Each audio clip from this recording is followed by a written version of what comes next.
Como é que eu respondo esse negócio? Vamos lá. Bom, às vezes acontece isso de vocês me mandarem uma pergunta ou um comentário que me deixa desconcertado e que eu não sei exatamente como proceder para responder. Eu continuo insistindo que vocês mandem comentários e perguntas porque eu só vou perceber quais são as verdadeiras necessidades de vocês se vocês me falarem, abrirem o coração. E aí eu vou saber como direcionar os vlogs e mais, cara, como direcionar a minha vida como pastor de uma pequena comunidade de jovens. Davi, você é pastor? Sim, eu sou pastor de uma pequena comunidade de jovens. Eu sirvo jovens em uma igreja que tem um número pequeno de pessoas. São jovens muito ativos e muito preciosos que participam muito da minha vida. E eu não uso o título de pastor, até porque a gente não usa muito esse título na igreja em que eu reúno. A gente chama uns aos outros de irmãos apenas. Nós temos mais de um cara fazendo esse trabalho lá. Eu sou um deles. E sempre pra mim me surge o seguinte questionamento: que tipo de pastor que eu sou? Será que eu sou um bom pastor? Será que eu cuido das pessoas como elas precisam, como elas merecem? E esse questionamento me é respondido um pouco pela maneira como vocês interagem com o vlog. Deixa eu pegar meu chá. E hoje a gente vai ler esse comentário aqui do André Nascimento tomando um chá que é pra ficar bem calmo. O que ele tá contando pra mim é um negócio que é um pouco surpreendente, assim. O chá de hoje, caras, é de chá mate, porque de manhã o chá mate é muito bom, sabe? Dá uma ligada, tem bastante cafeína, então chá mate com hortelã e açúcar mascavo. Tá quente esse negócio. André Vinícius, vou ler seu comentário, beleza, mano? Muitas vezes eu sinto que eu preciso conversar com alguém ou pedir conselhos a alguém. Quando eu penso nisso, eu me sinto um pouco culpado, porque já ouvi tanto dizerem que Deus deve ser nosso amigo suficiente. Cara, será que eu já disse isso alguma vez aqui nos vídeos? Será que eu me uno a esse grupo de pessoas que deixou você constrangido e culpado? Se eu fiz isso, deixei você entender que Deus invisível, que Jesus invisível é o único amigo que você deve ter, eu peço perdão, cara, de coração, porque isso não é verdade. Eu não acredito nisso e eu não vivo isso de maneira nenhuma. Jesus é um grande amigo. O Jesus invisível é um grande amigo. É meu maior amigo. E é quem sabe todas as coisas a meu respeito, mas eu tenho outros amigos além dele, que eu chamaria talvez de Jesus visível. Mas eu vou ler um pouquinho mais aqui do teu comentário e... enfim. No entanto, é inevitável esse sentimento de que eu preciso de alguém em que eu possa confiar. Claro. E assistindo esse vídeo eu me dei conta de que realmente eu preciso desse alguém, de um amigo, né? Um amigo físico, alguém em quem você possa confiar. Mas infelizmente eu não tenho essa pessoa dentro da minha igreja. Não sinto confiança para conversar com os meus líderes, muito menos com os meus pastores. Às vezes tenho a impressão que estou no lugar errado, que cresci no lugar errado. Caramba, mano. Assim... será que vocês... Caramba, vocês entendem com palavrão? Eu vou falar então... Puxa vida, mano. Eu não sei o que responder pra você. Me embarga a voz assim, me embarga o coração pensar que você não encontra na igreja esse tipo de pessoa, sabe? Na igreja você não tem amigos, você não tem pessoas em que você possa confiar e que você se sente deslocado, como se a igreja não fosse um lugar pra você. Caras, eu realmente não sei como responder você sem ser talvez ofensivo a mim mesmo, sem me expor, tá ligado? Sem contar como eu me sinto. Quando eu era jovem, jovem não, porque eu tenho 30 anos. Se eu não for jovem agora, eu tô perdido. Quando eu tinha 16, 17, naquele final de adolescência, que é um momento bem crítico da vida, sabe? Da formação de ideias da gente. Eu também não fui um cara com muitos amigos, não. Eu tinha uns poucos amigos. E minha igreja era uma igreja em que tinha pessoas que tinham esse pensamento. Que, por exemplo, procurar ajuda psicológica de um psicólogo ou de um psiquiatra, tomar remédio em caso de você ter alguma disfunção psicológica que precise de tratamento médico de um psiquiatra, sei lá, se tem depressão, precisa tomar remédio. Isso era errado, que isso era pecado e que quem fazia isso estava, enfim, desobedecendo a palavra de Deus, que nós devíamos confiar em Deus em tudo. que a ansiedade era uma doença somente espiritual. De fato, a ansiedade, eu acredito que ela tem muitas origens espirituais, mas ela pode ter origens psicológicas também. E eu convivi com pessoas extremamente rudes, extremamente duras no tratamento, especialmente com os adolescentes e com os jovens. E hoje, quando eu estou na mesma posição, essas pessoas foram, sei lá, líderes na minha vida, e agora eu estou sendo um líder na vida de alguns jovens. Eu tento não ser esse tipo de pessoa, porque eu tento não ferir naquilo em que eu fui ferido. Mas você sabe que é muito normal isso. A gente vai ferir as pessoas mais no que a gente foi ferido do que naquilo que não foi, não é? O cara que é um abusador, geralmente ele foi abusado. Eu sei que isso é um exemplo muito extremo, mas é a mesma corrente de pensamento. Então, se você sofreu algum tipo de abuso verbal, ou mesmo você apanhou muito quando você era criança, você vai achar que isso é normal de certa forma. Mesmo que você deteste isso, você pode acabar fazendo isso porque lá dentro do seu coração você acredita que isso é normal. De algum jeito doentio, a gente acaba acreditando que isso é normal. Eu não sei por que isso funciona, mas a impressão é que a cicatriz que a gente tem na alma, ela endurece o nosso coração exatamente no ponto em que a gente foi ferido. E aí você me pergunta assim, o que esse pensamento tem a ver com os meus pastores não me ouvirem? Tem duas coisas. A distância entre A e B é a mesma distância entre B e A. Isso quer dizer que a distância que existe entre você e seus pastores é a mesma distância que existe entre seus pastores e você. Você tem um bloqueio de se aproximar deles, e eles têm um bloqueio de se aproximar de você. E talvez esses bloqueios sejam consequência um do outro. E não dá pra saber quem chegou primeiro, entendeu? Não dá pra saber quem foi que fechou o coração primeiro. Mas a verdade é que os dois corações estão fechados nessa relação. Isso não é normal, cara, porque igreja não é assim. Então, se você acha que igreja é isso, você tá muito enganado. E as pessoas estão muito enganadas. E essa igreja que você está errando na maneira de apacentar as pessoas. Eu sei que é meio duro dizer isso e parece meio soberbo da minha parte falar assim, mas pastoreio é cuidado pessoal. Não há como alguém se dizer pastor e não interagir diretamente com a sua vida e não estar ali quando você precisa. Eu vou começar falando do seu problema e do seu defeito, me desculpa, mas depois eu vou falar da contrapartida disso. Mas tenta me entender, mano. Cara, eu realmente tô com o coração partido por você. Talvez haja pessoas que querem ouvir você, que querem conversar com você, que tem esse sentimento de cuidar de você, mas você tem medo de se aproximar.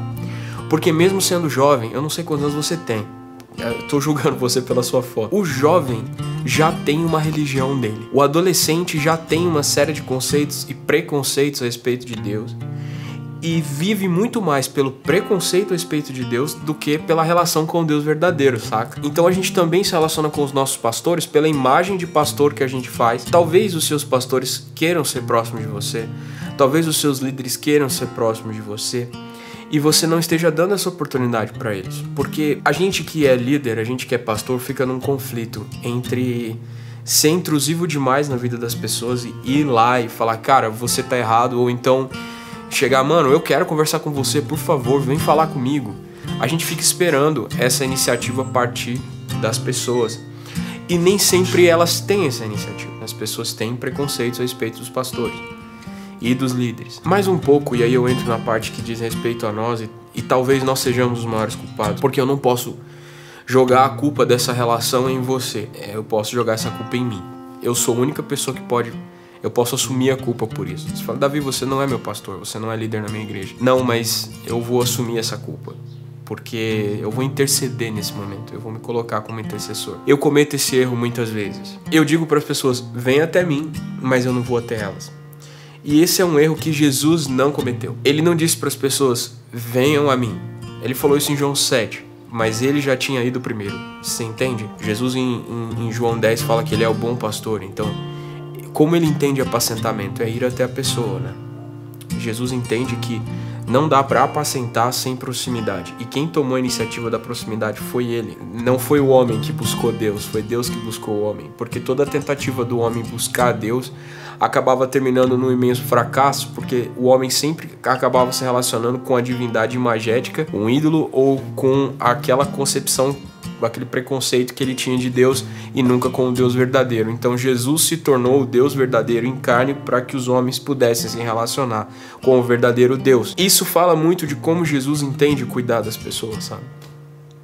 Eu não tenho essa atitude muitas vezes, porque isso demanda um tempo e um esforço que às vezes eu não quero fazer, ou que às vezes eu não tenho, porque se eu fosse apacentar todas as pessoas que me pedem ajuda, eu viveria para apacentar pessoas. A gente também tem um preconceito a nosso respeito como líderes, de que nós devemos sustentar uma igreja e manter uma igreja funcionando, e que o nosso compromisso é com a igreja. E igreja, às vezes a gente tá até meio errado na concepção que a gente tem de igreja. Mais uma vez, a gente se relaciona com um ídolo, com uma versão imagética do que é a igreja, que não é a igreja de fato, porque a igreja é uma comunidade de pessoas que se reúnem em torno do Cristo. Aquele grupo de pessoas que o Senhor amou e escolheu. E você, André, é uma dessas pessoas que o Senhor amou e escolheu e chamou para perto de si. Porque eu não consigo ver o fato de você desejar Deus como outra coisa a não ser o fato de Deus tá dizendo, eu amei você. Se você ama a Deus, é porque Deus amou você primeiro. Eu não sei o que te dizer, cara, porque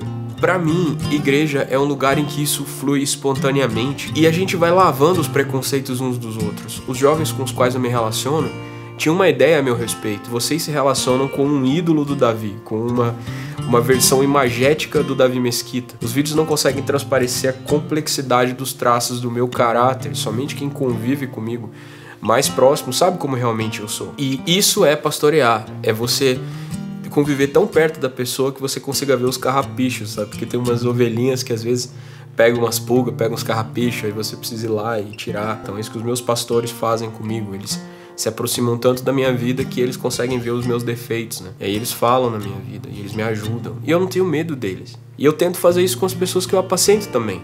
Eu não sei se eu sou eficiente nisso, talvez não. A nossa relação está sendo construída assim, na proximidade. Numa proximidade que você nunca vai conseguir ter comigo através do YouTube, sabe? Ou através dos comentários. Por mais que eu tente ser acessível, não é a mesma coisa que sentar aqui no meu escritório, eu numa cadeira, você em outra, e a gente tomar um chá juntos e conversar a respeito das escrituras olhando no olho um do outro. Não tem um mediador eletrônico, não tem uma edição entre nós, entende? Eu fico pensando se de repente você não pode dar esse grito de socorro dentro da sua igreja. Você falou de líderes e de pastores, né? Isso me lembra um pouquinho, talvez você esteja numa igreja que tem um sistema celular ou alguma coisa assim, em que há uma certa cadeia hierárquica. Essa cadeia hierárquica, ela engessa a comunhão, porque em muitos casos o cara de uma célula tem mais afinidade com o cara da outra, ou o cara da outra é mais pastor do que o seu, ele consegue cuidar mais de você, mas você não pode fazer essa mobilidade porque, né, é fora da visão. Eu tenho uma bronca com essa parada, velho, de tudo que é engessado, sabe? Cara, você tem direito a isso, você tem direito a ser ouvido e a ser acolhido. Como membro da igreja, como parte do corpo de Cristo, como filho de Deus que você tem direito de ser ouvido. Você não está errado por procurar ajuda de ninguém, nem a minha, sabe, nem a de outra pessoa na internet, nem de ninguém na sua igreja ou de fora dela que possa te ajudar e que faça isso baseado num pensamento cristão e bíblico saudável. Se isso não se confirmar, você não encontrar quórum na sua igreja, não encontrar resposta na sua igreja, cara, você deve procurar outra comunidade de fé. É muito radical isso que eu tô falando e pode virar uma tempestade aqui nos meus comentários do YouTube, ou mesmo as pessoas que cuidam de mim podem vir me procurar. Mas, cara, se você procurou todas as pessoas que cuidam de vocês, procurou o seu líder, o líder dele, o pastor, o bispo, o arcebispo, o cardeal, o papa, e essas pessoas não te ouviram, sabe, você tentou, cara, isso é sinal de que talvez realmente as pessoas não saibam o que é apacentamento nessa comunidade que você está, e você deve procurar uma comunidade bíblica saudável em que as pessoas vão te ouvir. A gente tem pastores e pastores, a gente tem líderes e líderes. Tem muitas pessoas que estão vivendo uma relação com o evangelho imagético, da mesma forma, né? Criaram uma ideia do que é o evangelho e aí estão se relacionando com essa ideia de evangelho como se fosse o evangelho de fato. E estão vivendo dos benefícios que a igreja pode dar.